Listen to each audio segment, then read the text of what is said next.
2017 at 5:30 p.m. in the Thomas J. Smith Council Chambers. Would you all please stand and join us for the Pledge of Allegiance? I pledge allegiance to the flag of the United States of America and to the republic for which it stands, one nation, under God, indivisible, with liberty and justice for all. Thank you all. Kathleen, roll call, please. Wilson. Here. Davidson. Here. Fleming. Here. McCampbell. Here. Scott. Here. All right. First on the agenda tonight is the consent agenda. All matters listed under item 1 consent agenda having been discussed are considered to be routine by the City Council and will be enacted by one motion. There will be no separate discussion of these items. If a discussion is desired, the item will be removed from the consent agenda and will be considered separately. On the consent tonight, we have the usual finances and miscellaneous, minutes of previous meetings, payroll and city claims, beer, liquor, wine, and cigarettes, reports, and bonds. We have 6 resolutions. The first is a resolution approving renewal of the taxi cab vehicle for hire license for Robin Canova, doing business as A to Z Taxi LLC. The second is a resolution approving renewal of taxi cab vehicle for hire license for Executive Transportation LLC, doing business as Executive Transportation LLC. The third is a resolution approving purchase of a new city bus for the Burlington Urban Service. The fourth is a resolution establishing an angle parking zone on the north and south side of the 400 block of High Street. The fifth is a resolution approving fees for rental housing inspections. And the sixth is a resolution of support for the Workforce Housing Tax Incentive Program project by Triple S Leasing LLC. And we also have one public hearing set for April 17th. That's a consideration of transit grant application. Is there anybody from the audience that would like to have any of these items from the consent agenda removed? Mr. Sheehan. Leon Shahan, 1821 Mount Pleasant Street. Anytime I see tax incentive, I want to talk about it. Number 6. Okey doke. Can I get a motion? Oh, council? You guys good? No. Okay. Your Honor, I move to approve all items except number 6 listed under item 1 consent agenda. Second. Moved in second. Kathleen? Wilson. Aye. Davidson. Aye. Fleming. Aye. McCampbell. Aye. Scott. Aye. Okay.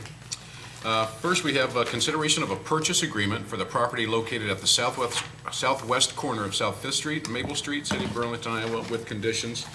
Mr. Tisland.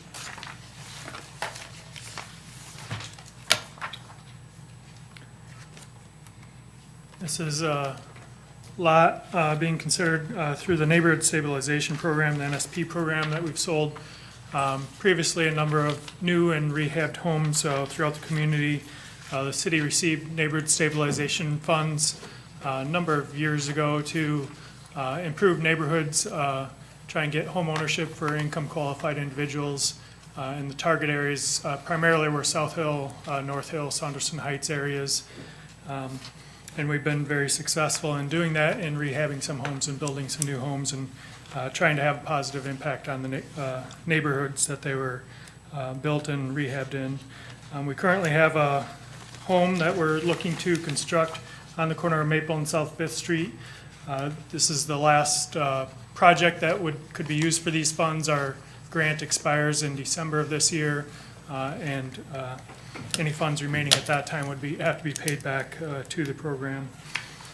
We put out information to try and get interested and qualified individuals for this property a number of months ago, and went through that process. I had an open house at the Maple Leaf Center, tried to do some online communications to get people pre-qualified to purchase this home, which was a requirement before we could start construction on the home. The individual has to be at or below 50% area median income, as well as qualify for a 30-year fixed-rate mortgage through a lending institution. The combination of those two is quite difficult. Did take us some time, but do have an offer from an individual that did qualify through the Neighborhood Stabilization Program and qualify income-wise and for a mortgage at a local lending institution. The sale price would be the actual appraised value or construction, lower the appraised value or construction cost, but then through the grant program, we buy down that actual purchase price to what they qualify for a bank loan for.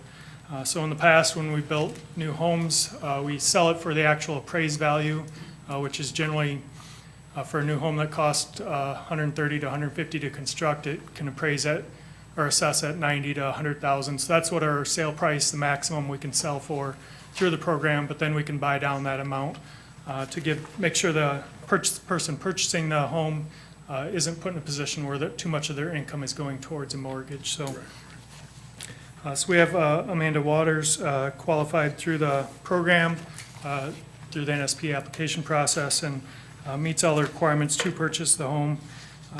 So this purchase agreement proposes selling the property to her for the appraised or construction cost, the actual lesser of the two, with a buy down to $28,500 for the actual cost to the purchaser. These are the requirements of the program. We have to go by the requirements of the program. We did try and get as many people notified and aware of this process early on. Went through that for a number of months, and Amanda's been the only one that's qualified and submitted an application. So we'd like to move forward with this purchase agreement with her to get started on the home and get it constructed this spring and summer. Okay. Is there anybody from the audience that has any concerns, comments?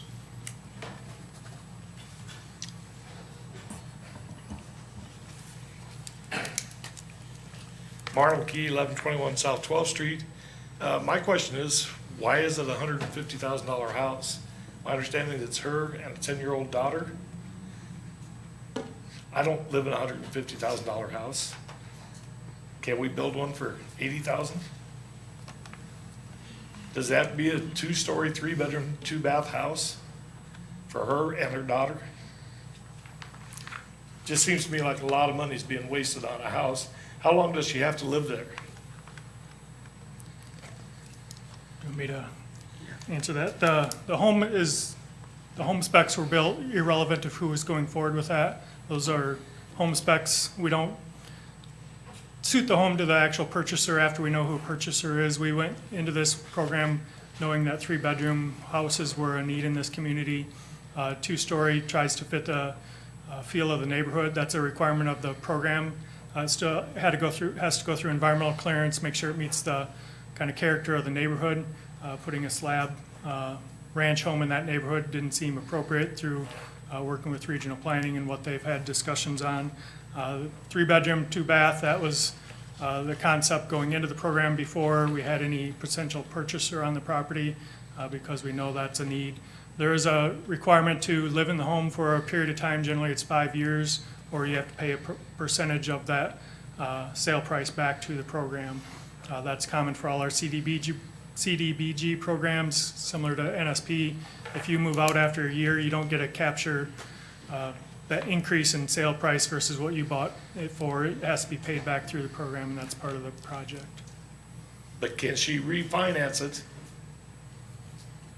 for the full price? As Talk to a happened up bank. there on the corner of Central and Valley, Habitat for Humanity built a house, and they, Countrywide or Citywide, whatever one of those finance companies was, the people about 4 years into it refinanced it for like $90,000 and then let the bank have it back. They got all that money, and the Habitat for Humanity didn't get the money back, and then they got foreclosed on because they didn't make their payments. So I think we just need to have some protection in there that we don't have people that are gonna work the system. And also, there's brought up in the paper the other day about a retaining wall that needs to be replaced. It's fallen down. Is that part of this $150,000 house? Or is that something else that the city's gonna take care of because we're nice people? The low bid on the home We are was nice people. $130,000. We had 3 bids on the home. It ranged from $130,000 to I think $180,000. We did take the low bid at $130,000. The retaining wall will be repaired as part of this project. It isn't falling in. It's some of the rock is dislodged and that'll be replaced and It's set back in fallen place. out. there's a 5 to 10 foot section that has fallen out. Yep. I just drove by it on the way down here. Correct. Thank you, sir. Mr. Sheehan? Leon Chahan, 1821 Mount Pleasant Street. Just questions, what are the income guidelines in terms of dollars on this project? I don't know if I have them in front of me. It's 50% area median income, I believe, for one family, it's 23 or 24,000. For a two-person, it's $25,000. And I may be off a few thousand, but it's, you know, fairly low. Thank you. Any other concerns or comments from the audience? Bob Saar, 317 South Fifth, and I'm also 500 Maple Street, which is just at the top of the picture there. Here's the retaining wall, in case you don't know what we're talking about.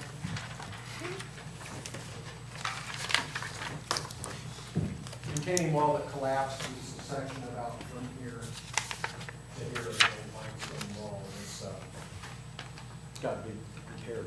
So the first thing I'd like to know, or verify, is that you do intend to repair the retaining wall before turning over the property to Ms. Waters. Is that correct? That's part of that. Okay, great. So I can make this really short. I highly support what the city's doing here. This is exactly what we need to bring Burlington up, is to work on our poorer neighborhoods. I've been in that house for on that block for 20 years. And putting somebody in that property instead of having another vacant lot that just sits there year after year after year is going to help Burlington come up. And it's money well spent, and I approve of what you're doing immensely. Thank you. Anybody else? Comments or concerns? Okay, we'll see. Thank you to those who came up. Council? Is the lady disqualified? Is she here to speak, or isn't that appropriate? She's here. Does the young lady want to speak? Then young lady doesn't have to speak. All right. Nice to see you, though. May I add something? Come to the microphone. I'm sorry. I told you I'm afraid of microphones.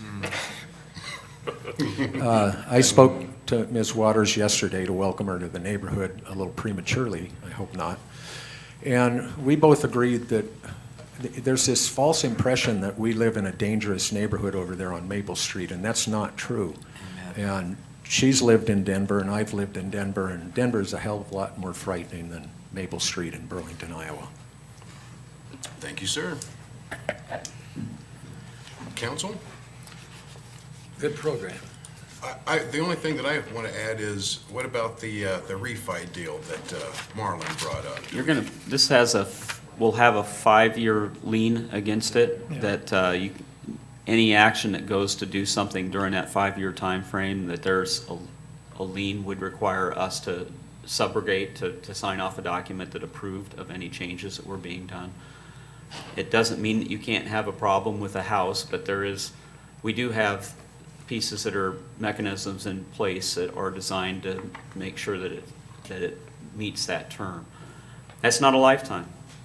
This program, NSP, is a federal program that's designed to take work in a neighborhood where you have seen some problems with home values and try to stabilize those home values. And it does it by putting a cash infusion into a brand new home to try to put a home value in there that is higher than what the average home values of the area neighborhood is, and try to help to bring it up or to sustain it. Right or wrong, that's what the intent of the funds are for, and what this program is designed to do, and to try to get someone who may otherwise not be able to do something other than be in a rental situation to have a home ownership opportunity. It doesn't guarantee success, but it's trying to accomplish some goals that have. Could you reiterate again where these dollars are coming from, Jim? NSP that's federal money. Handed down to the states. Is it through HUD or? Yeah. Yeah. No, that's yours and my clarify that. individual taxpayer money, regardless of how it is, but yes, Yeah, it's, but I mean, they're gonna- these are federal funds and we either have them to use, or not. Marlon? Martin McKee, 1121 South 12. Just one more question. Taxes. What is this gonna be assessed at? And are you gonna make it so she can't pay her taxes? I mean, you're gonna bring the house payments down, but the taxes, if you're gonna have it assessed at $100,000. It's not that much over there. Still.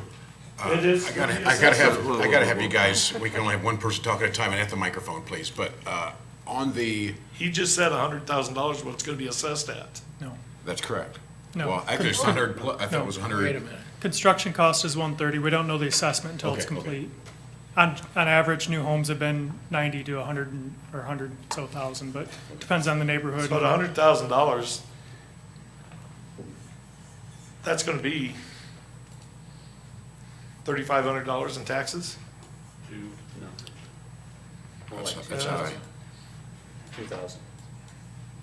Mine's at 100,000 and it's But it was like 2,300, 2,300 Okay. taxes. That's a lot to put on her. I mean, that's $200 extra a month. Has that been figured into it? Is my question. I'm just, again, okay, now I'm flipping around. I wanna help her out. I wanna know what the taxes are gonna be. Or are we doing a TIF on this or? No. When, part of that bank qualification is looking at income, looking at what your ability to pay is, and they're using a standard formula for that. So they're figuring in those expenditures when they do it. Now, we don't do the underwriting, the bank does, but they do come into play with looking at what your income is and what you should be putting towards your home expenditures and making sure that Just so it wasn't stays appraised within. at 28.5, because that's what she's paying, what she is paying. But it's at the 100,000 of what the house is. They're Supposedly figuring, was. they're figuring in what her home, Alright. what the home costs are, just like anyone else getting a home mortgage will have done. Okay.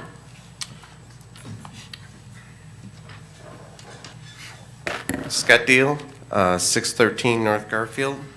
I just want to comment on this because my wife and I are recipients of the NSP program. 3 years ago, we purchased the house. I agree with Mr. Saar. It does improve the neighborhood. Unfortunately, the houses right around me are pieces of garbage falling apart around me, are nuisances.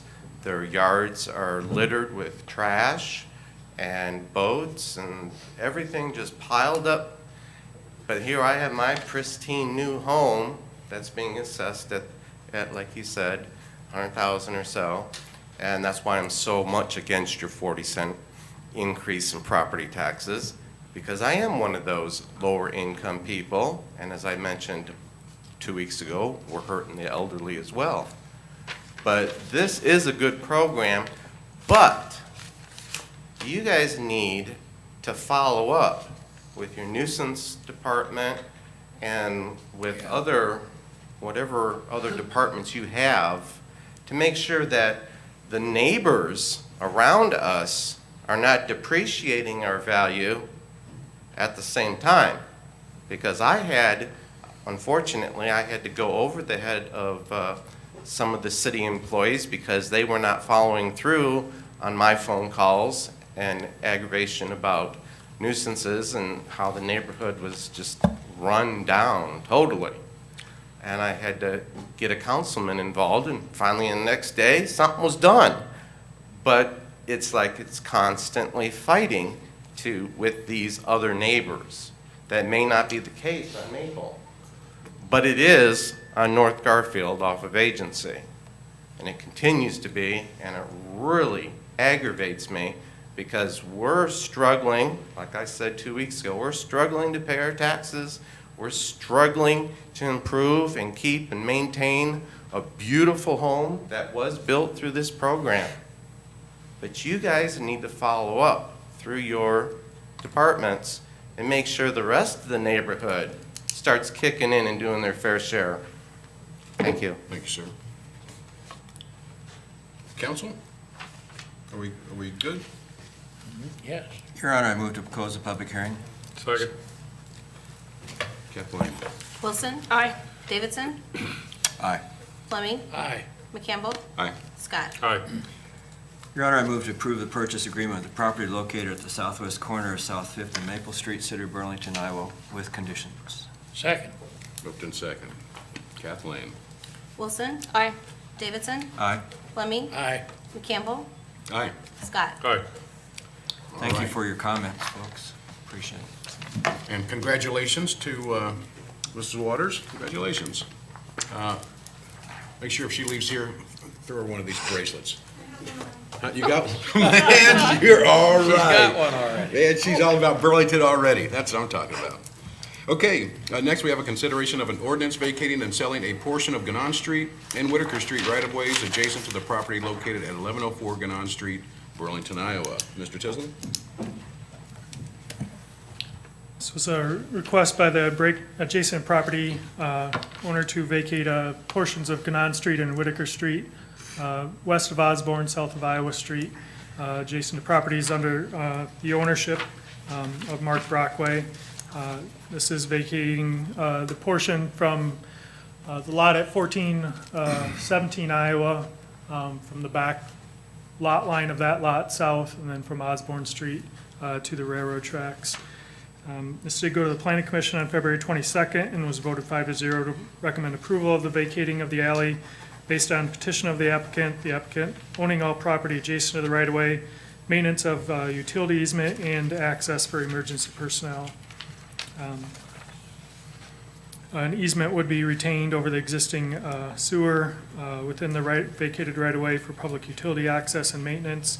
The property could be closed, provided any closure provides a Knox box or Knox padlock to allow emergency personnel into the site. And then that is to be combined by the adjacent parcels owned by the Mr. Brockway.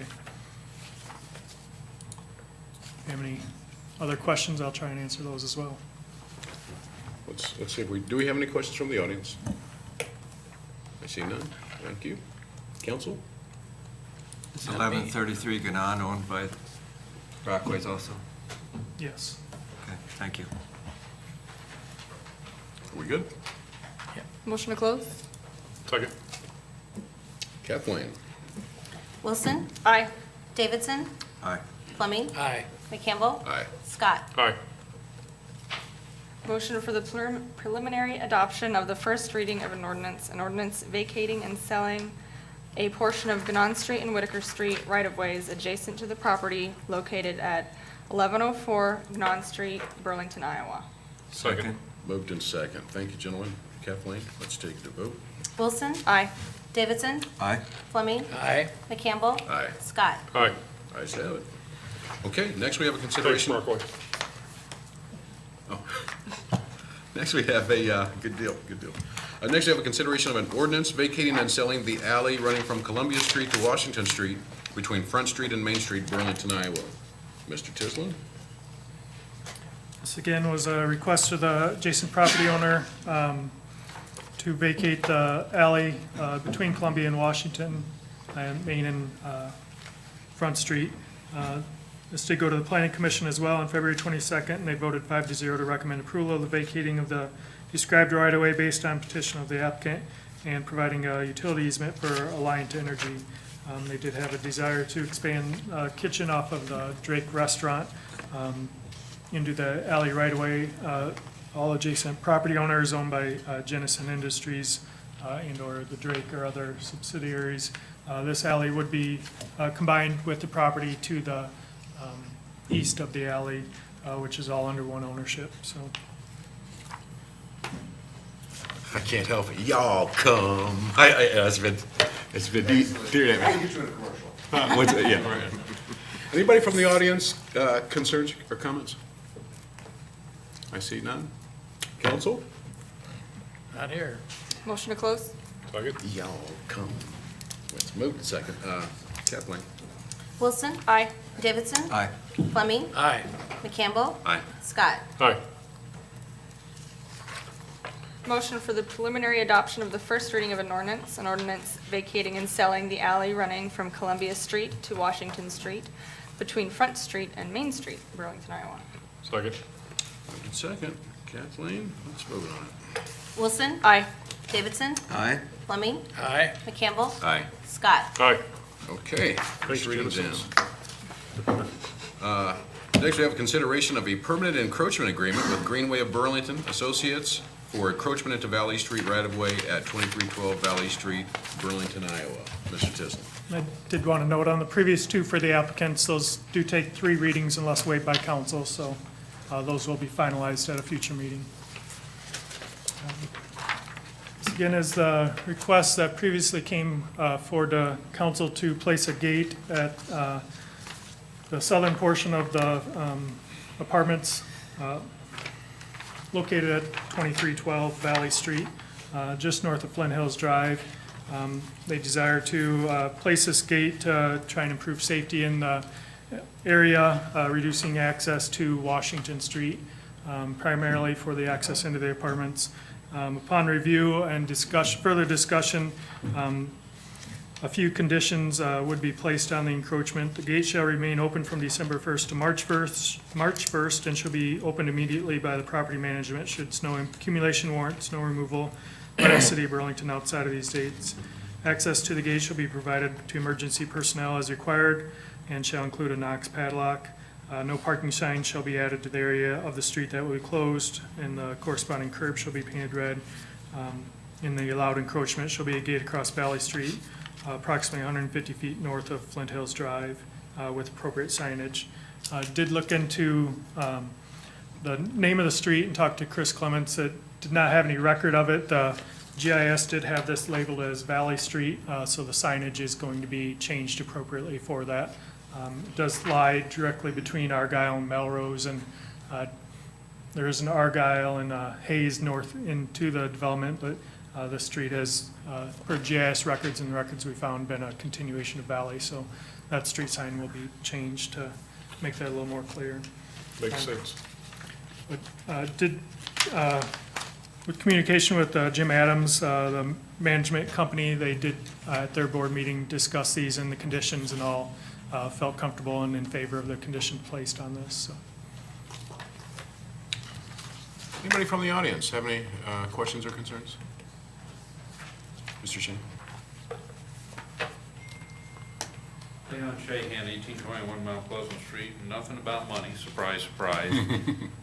On this and the previous one, is there any risk that, I guess what I'm concerned about is fire department personnel having adequate access? We brought that up last week, but Chief, do you want to just come up real briefly and address that?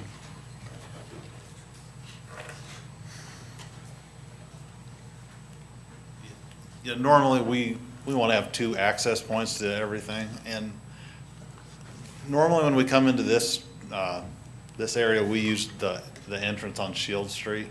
So we're still gonna have the 2 entrances. The second one, we'll just have to get out and unlock a padlock and get in there, so there's really not a. It's not a problem. Oh, no, not really a problem. Or we have the master key with us at all times to get through any change if we need so, to get in, so. We discussed this at length, the 2 entrances, so. And does the police department also have access into? Yeah. Thank you, sir. And on both of them, the Knox padlock or Knox access is what's required by the police department, so they'd have keys to the actual gate Good for deal. the fire department. Council? Have a motion to close. Second. So moved. Kathleen? Wilson. Aye. Davidson. Aye. Fleming. Aye. McCampbell. Aye. Scott. Aye. Have a resolution approving a permanent encroachment agreement with Greenway of Burlington Associates for encroachment into Valley Street right-of-way at 2312 Valley Street, Burlington, Iowa. Thank you. Kathleen, let's take it to vote. Wilson. Aye. Davidson. Aye. Fleming. Aye. McCampbell. Aye. Scott. Aye. Ayes have it. Resolutions. Your Honor, I have a resolution approving a loan agreement authorizing the issuance of $9,555,000 general obligation corporate purpose bond series 2017B and providing for the levy of taxes to pay the same. Second. Thank you, sir. And this is the final step in the borrowing of funds, $2.2 million for the police department rehab, little over $5 million for the flood wall, and the remainder to just shy of $3 million for 3 different TIF projects, roundabout, our match to a RISE grant for that, Agency Street west of Roosevelt, our match to a RISE grant for the GE project there, and then Agency Street, did I say east or west? Should have been west of West. Roosevelt. Yeah. And then the final one, Agency Street east of Roosevelt, doing a widening, which is the majority of the funds on that's TIF related. This authorizes the repayment of those bonds through 2036. The repayments will be for the police department out of debt service levy. The flood wall will be out of the sales tax increment. State growth in sales tax will be used to make those payments. And then again, the 3 TIF projects will be using TIF funds for the repayment stream. Any questions from the audience? Yes, sir? Bob Sarr, 500 Maple Street. The flood wall what are the provisions to prevent the river from backing up through the sewer system, which always comes in behind whatever we build down there by the auditorium? I don't know, anyone here is a good enough engineer to It's something to speak think of that, about, but because you the- can't close the sewer system. There are there closures on those now, but I'm not, yeah, but they'll,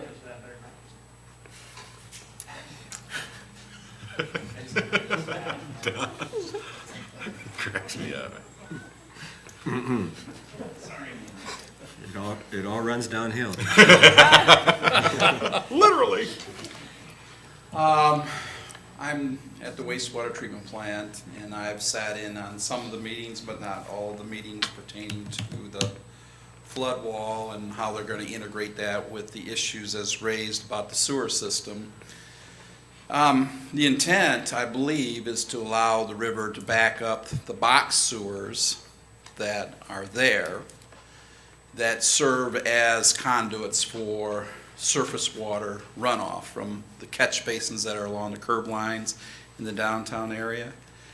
And I believe the intent is to isolate those catch basins in the downtown area, or be able to isolate those from the box sewer when the flood wall is installed.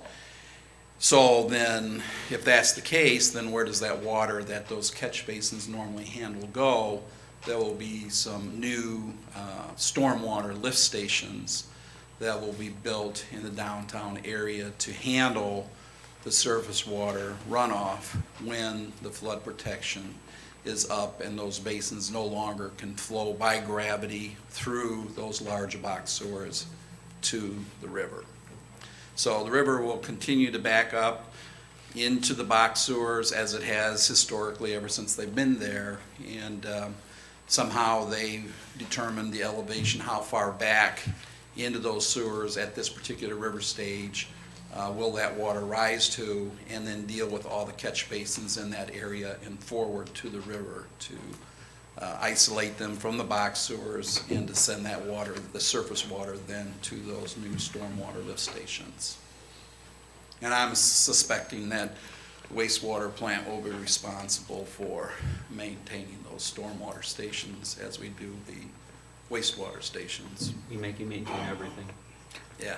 But in those lift stations that will pump over during a high water event, those Right. are not part of the first phase of this project. They are designed to be in the second phase. Really, that's, I think, all that's in the second phase is essentially the pumping stations to pump water over. Now, in the last few floods, water that has collected or leaked through the HESCOs or collected on the riverside of the HESCOs, like around the auditorium, you may have seen we have some trailer-mounted pumps that we will set up and pump any water that collects on the city side of the barriers until such time that those lift stations are built. Thank you, Don. Thank you, Don. Any other questions? Leon? Leon Chahan, 1821 Mount Pleasant Street. I'll be brief. I still think, given the state of the state's economy as far as projected sales tax revenues with farm prices declining, what the Republicans have done to the labor force as far as cutting wages, going into debt, assuming that there's going to be a sales tax increment, I think is a really bad bet. Thank you, sir. Council? I had a question about the project that affects GE. I was wondering is that changed at all if GE sells? As of now, they're planning to move forward. They have a product, they had a division that they have up for sale. That's one of their highest performing divisions. They assume that any sale will be a process of several years. And this is one, within that division, this is one of their best performing sites. That being said, long-term for what that division does, they're not sure, but they're still planning on the expansion that was the basis of the RISE project moving forward. That's about all I can say, just speaking with the chamber in regards to whether we still have a project that should be moving forward. They're stating as of now, yes. Okay. Good question, Lanny. Are we good? Yep. Okay.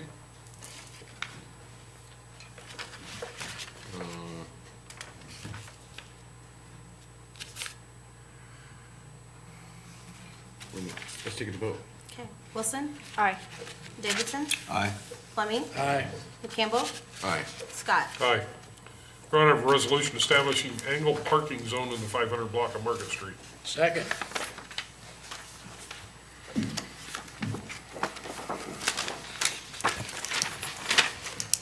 A resolution is before you to create perpendicular or angled parking, as it is called, in the area of Market Street, the 500 block. It's a fairly underutilized section of road. When the 6th Street overpass was installed, this became essentially unusable as a street. We would create 13 to 14 parking spots. The parking width on the spots are standard, usually 8 foot. We're going to be doing 9.3 because of the short turnaround area, so there's a little bit more swing room in there. The distance or the width of the road is 38 foot. The minimal one-way is 35 foot. And I know that there would be two-way traffic created by the time you pull in there and then back out and leave, but the traffic will be fairly minimal. So, based on that, Public Works recommends going forward with this.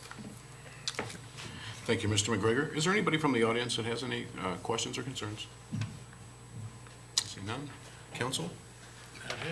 My concern, I addressed to Mr. McGregor before the meeting, is why does council have to have a say in this? I mean, why can't Public Works just go do it? I don't, is there something in our procedure, or why do they have to come to us and get approval to stripe a street? That's a good question. Yeah, I can understand it if we're changing, like we did out here in Washington, changed it from parallel to angle. I can understand that, but I mean, No, I think that's a really it good seems question. unnecessary. From what the operations manager has told me is that they've always had the addition or removal of parking go through council, just because of the long-term cost ramifications of restriping every year. I don't know when that was started, but I'm still not, It seems unnecessary to me. Anyway, thanks. okay. Anything else from the council? Is there any other planned improvements for that street? staff did some patching on it last week. I think regardless of whether or not the parking stripes were going to be there, I believe that the church was probably going to use it regardless. So we did do some patch work on some of the area as you enter the driveway. We did not do anything over top of the brick. It's fairly smooth there, but the street has seen its age. It's definitely not a new street, so, but Are we good? Okay, Kathleen, let's vote on it. Wilson. Aye. Davidson. Aye. Fleming. Aye. McCampbell. Scott. Aye. Your Honor, I move the approval of a resolution of support for the Workforce Housing Tax Incentive Program project from Triple S Leasing LLC. Second. Second. Thank you. Eric, did you want to review what it was? Yeah. It's an application by Triple S Leasing, which owns the apartments at the corner of West Burlington Avenue and West Avenue, to the Workforce Housing Tax Incentive Program. This is formerly the Enterprise Zone Program. As part of the Workforce Housing Tax Credit Program, one of the requirements of the application is to get a letter of support from the city, as well as verify that there's a local match in the amount of $1,000 per unit created, which can be over a number of year period. So the resolution, I guess based on the housing needs assessment plan, is supporting the project with the typical tax abatement would meet the local match required over the time period that they're constructing. They're looking to build a 16-unit apartment complex at this site, which is 4051 West Avenue. Does that answer your question, Mr. Shahan? Leon Shahan, 1821 Mount Pleasant Street. All I can say is, here we go again. We have all these tax incentives for economic development. I guess the simple solution, why don't we just raise wages in this town instead of all these gimmicks to try and compensate for ever declining wages? This is ridiculous. Thank you, sir. Any other questions? Council, Nothing here. let's vote on it. Kathleen? Wilson. Aye. Davidson. Aye. Fleming. Aye. McCampbell. Aye. Scott. Aye. Okay. This is time we'll entertain comments from the audience. If there's something that we have not discussed, is there anybody from the audience?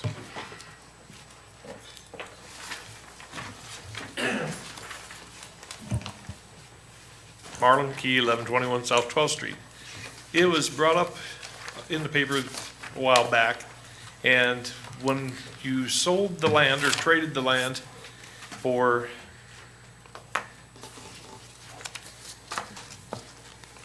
down there on Main and Valley Street, you had a parking lot, and you traded that for where 1 hour Martinizing, pardon my memory, but that building was supposed to be taken out in the parking lot, put in there.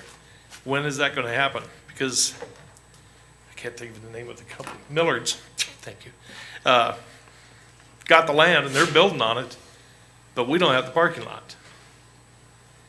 They were supposed to tear it down and put it in the parking lot for us. When's that gonna get done? Was that set at a year's time that they had, Eric? I'd have to double check. It may be May or. It should have been done at the same time. We gave them part of that, part of the agreement that was done, that was approved by council, allowed the transfer to get over so that they could get the building built as they were doing the construction on their site, and not put us in a position where we had to force tenants that they had in those other buildings out quicker than they were ready to. So there was provision in there to give them through into at least the spring. I don't know whether it was May or Double check. or what, but before they had to get the land Wasn't that to parking us. lot for the people that worked at the bank? So where are those people parking now? So we provided with that agreement on-street parking for bank customers adjacent to that lot, recognizing that that's, again, a short term through the time that the US Bank moves to its new location. We're gonna have need of that as the police department gets into it. We don't need it this May. That rehab will go on through next year. So we have a period of time between when they raise the lot, and they're supposed to turn it over to us as bare ground, to get the lot established so that we can use it when the police department hopefully takes over next year in March. But you took so. on-street parking and gave to the people that parked on that lot, so therefore the people that could park on the street have to park farther away? Correct. That was part of the That decision doesn't the make council went through last fall. We should have had the parking spots, so that you didn't have to give up on-street parking. You just made it worse. I mean, you've had studies saying that we don't have enough parking down there. But, oh, yes, we have enough parking, but if it's, I don't see you guys wanting to park down by, Tim's shop so that you can walk up to here. You know, you don't want to park right around this building. Same way if I go down, do something down there, I don't want to have to park 2 blocks away. As you can see, I have my little buddy with me, but Yep, your comments were. We don't have were enough thought- handicap Those parking were all downtown comments that either, by the way. were brought up during the discussion when the council did this last fall, and it was a concern that they talked about. Thank you, Marlon. Any other comments from the audience? Mr. Deal? I will be brief. Thank you, sir. No long speech, Mr. Mayor. And I accept your apology again. Thank you. Scott Deal, 613 North Garfield. Just a few things, just a few comments. I don't like to rehash things because things have been settled, unfortunately, not the way I thought they should have been done. But as recent as yesterday's Hawkeye, we're still talking about the breakdown of the budget and how you guys just increased our property taxes regardless of considering the elderly and the poorer homeowners in this town by increasing their taxes, which I already said before. But it really hurts because I spoke with a few people over the weekend. Mr. Robert Orton, who's 93 years old. He's a World War II veteran and a war hero with 2 Purple Hearts and a Bronze Star.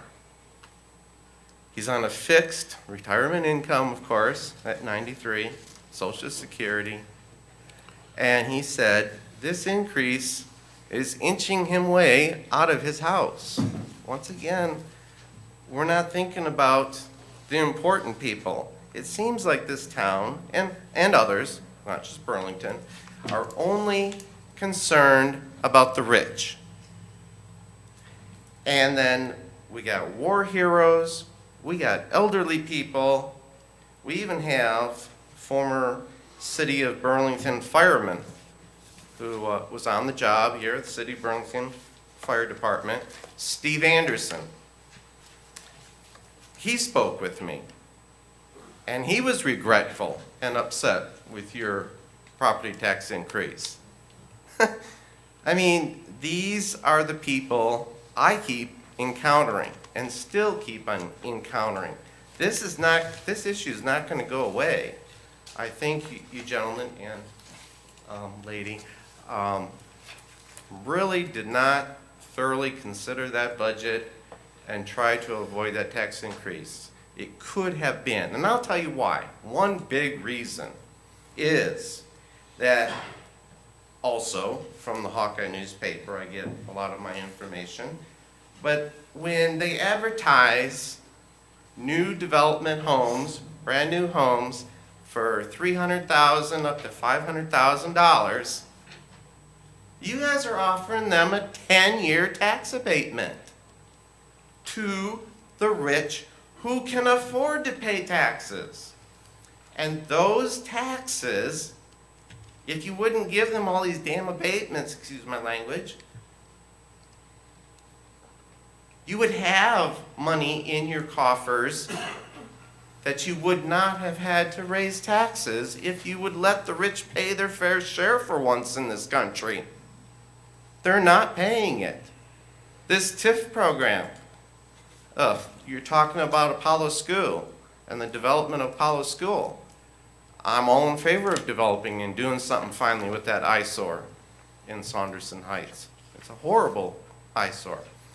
But if you're going to use TIF money again and give these millionaires who are spending over $5 million to develop this, and then you're going to give them a tax abatement again, there's less money coming into the city to pay for essential services, our fire department, our police department, our oh my God, our roads, our neighborhood roads in this town are deplorable, absolutely deplorable. My parents live in a $500,000 home, not here in Burlington, but in a suburb of Detroit where I grew up, $500,000 home. They never received this free welfare to the rich of tax abatements when they purchased their home. No one in that city got a tax abatement for $1 million homes and plus. Nobody. And that city's running efficiently. And they have had and my parents have lived there for over 15 years, and there's never been a tax increase. Because when there's developments and when they build these expensive homes and these rich people move in, they pay their fair share. Why should war heroes and retired firefighters have to pay the brunt and the burden of higher taxes? And then you allow the rich people to walk away skate-free. I mean, to me, that's immoral. Absolutely immoral. And I'm a Christian, for whatever that's worth here. I know politics and religion cannot be mixed. But that is a moral issue. And it saddens me that you allow the rich people to get away with murder here. You would have had the money to get the additional police and fire without raising taxes if you would just stop giving away welfare to the rich. And one other issue, and I wrote a brief letter to the editor, whether you saw it or not, about I just don't feel you're actually listening to us. I mean, you all sit there nice and smile and whatnot, unless you're arguing with me. But the people in this town, you have a rich resource of people in this town that are talented. They're not brainless and dumb just because they may be poor, or because they may be on fixed incomes, or because they're 93 years old, or like my 90-year-old mother-in-law that was here 2 weeks ago. They're very highly intelligent people. We need to listen to their ideas. And just a thing, and it was in the Hawkeye again, and these are not my words. This is not Scott Deal talking. This is Mr. Mark Ertz. And he just mentioned, some random things. They're just ideas. They're just ideas. I mean, but like, stop the chase of the almighty dollar. Save the future instead of bankrupting the future. Discourage handouts, corporate, industrial. Drop the, well, I'm not going to say that right now. But staff first response personnel based on our population, based on a historical review. And then the thing that I keep reiterating is stop those tax abatements for the rich. It is corporate welfare. I'm against welfare, and I'm even more against it when it's rich people because they can afford to pay the taxes that we need. We do need to increase our tax revenue. I agree with you on that one. But you need to go after the people that are not paying their fair share. Thank you, sir. Anybody else from the audience? Questions or concerns?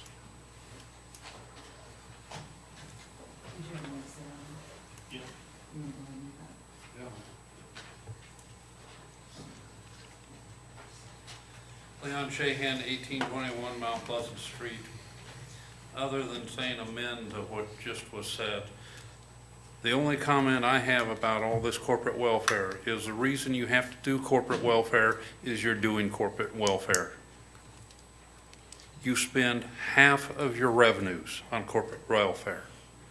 Now, it takes some digging through your budgets and your financial documents, but any of you that want to take the time, sit with me. I'll go through and show you where it's at.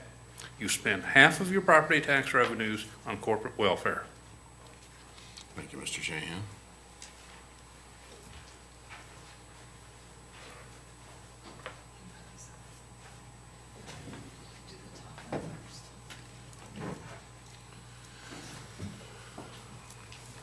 Hi, my name is Kathy Little, and I'm here tonight. I think you might recognize that map they just put up. My mother owns the property that's circled by the red.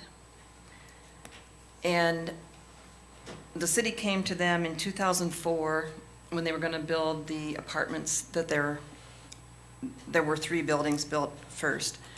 And they said, we're going to build a road and we need your land to build that road. And they were given 3 choices. First one, they said, we'd like for you to donate the land. And then they said, or the city can have it appraised and we will pay you, or eminent domain. So they chose the appraisal.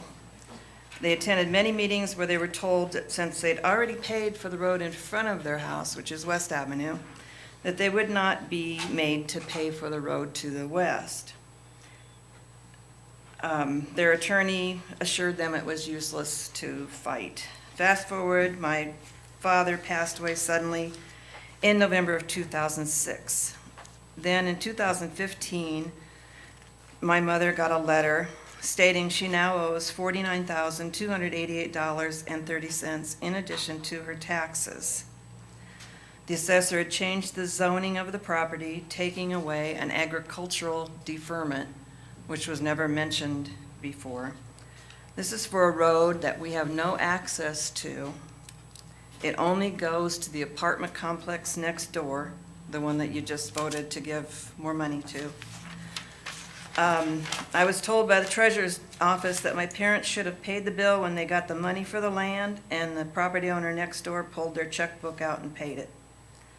Unfortunately, my parents didn't receive the same incentives they did. The Burlington Land Development property received $955,675 of incentives when they were going to build the original 3 buildings. Also, there's other roads in the area. There's Bauer Drive, there's Howard Drive, there's Nelson Drive, and then there's other Mason and some other roads over in the Mason Road area that were paid by TIF or other ways, and none of those were assessed to the adjacent property owners. I'm asking that you take a look at this and consider the facts. My mother's been a property owner and a taxpayer for almost 70 years. She's on a fixed income with only Social Security. And if I don't pay the taxes, March 31st, her property goes up for tax sale. Thank you.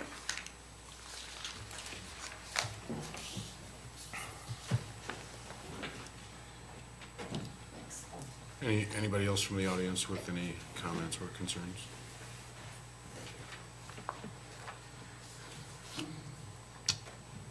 Okay. Mr. Tislin?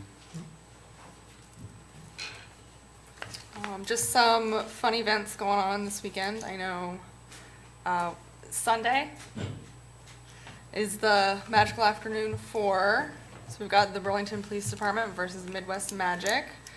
And that is at BHS at 4 p.m. So hope to see a bunch of people out there. It should be a good time. Thank you. Mr. Scott? I just want to say that it's very hard to sit here and not respond to folks that get up to the podium, but we're advised by our attorney that because these items are not on the agenda, that the public has the right to come up. We allow the public the right to come up and speak on anything that they want to speak of, but we should not respond because it's not on the agenda. We subject ourselves to legal action. So let it be known that I sit here quiet because of the advice of the attorney and because of laws that have been created and mostly pushed by, I'll just leave it at that. We can't respond to. Thank you, Mr. Scott. I appreciate you bringing that up. Let me reiterate, we're not heartless. We're your neighbors, you know, we're people like you, but just to reiterate on Tim, there are times that you want to say something, but it's not appropriate to do so on things that aren't on the agenda. I do want to say something about somebody brought up the roads. I have to say the roads have been in pretty bad shape, but they're getting better. Over the last few years, if you've seen, we've really made an effort, and look at the budget. But anyways, the roads are getting better, so those of you that have been dealing with some rough roads, we've been working on that process, and we're trying to get to where we need to be. I also want to say we did the North Gorge Trail Walk. They were working me over. We had to call in the fire department to come drag me out, but it was a good afternoon. Mr. Tislin was there, but just a fantastic job.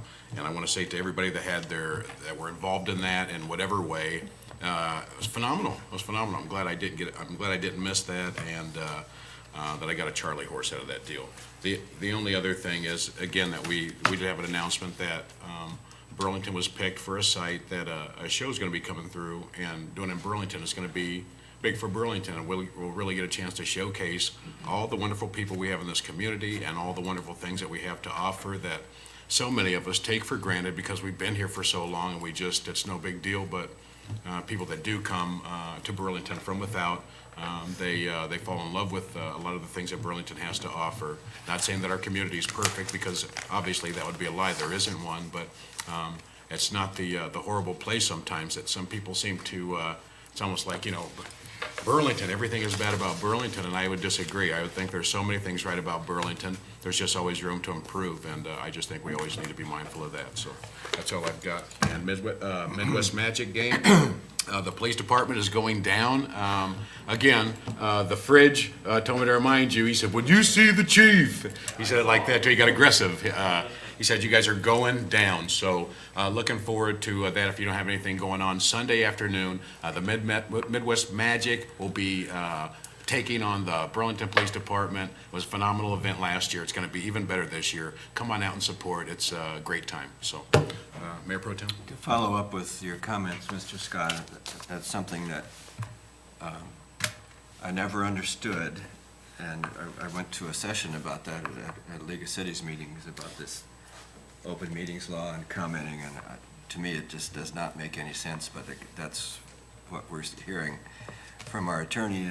But I do want us, if we could, please, on our either next work session or the first work session in April, have a discussion about our procedures and what, if any, changes we might want to make in conjunction with the email that we had gotten from our city manager concerning. I agree.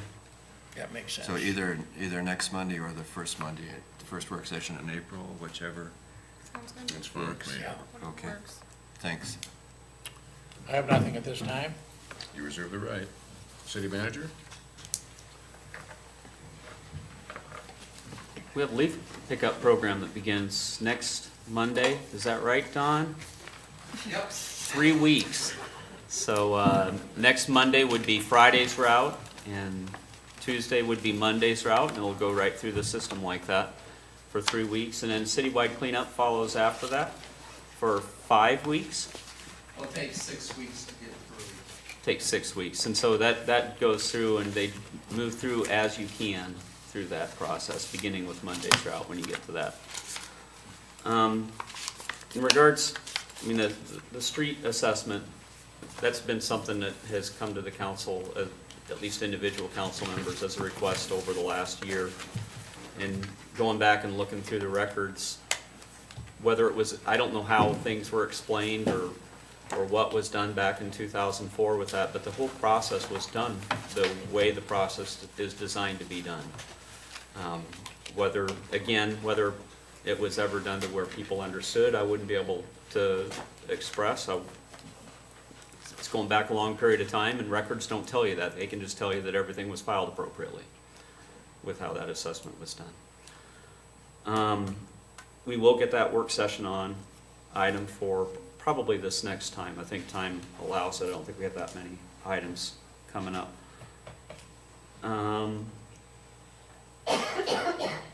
And I think that was all that I really had.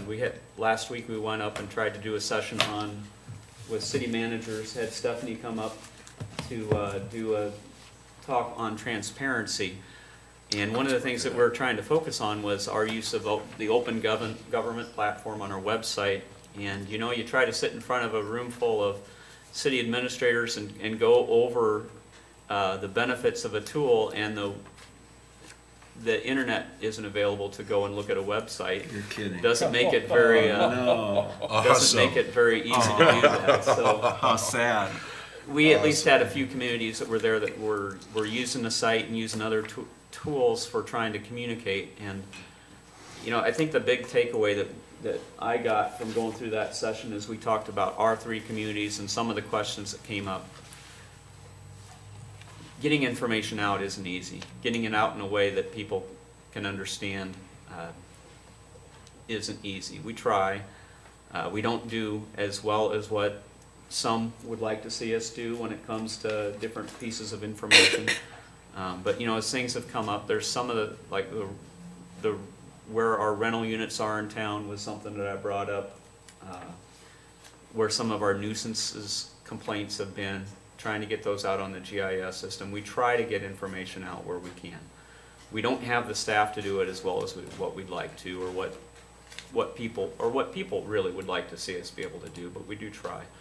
That front page of the newspaper from this weekend, Stephanie was mentioning it to me, just talking about how that was attributed to what she put together. That front graphic was done by Tabitha, and that was something that Tabitha, in order to try to, Gardner from downstairs wanted to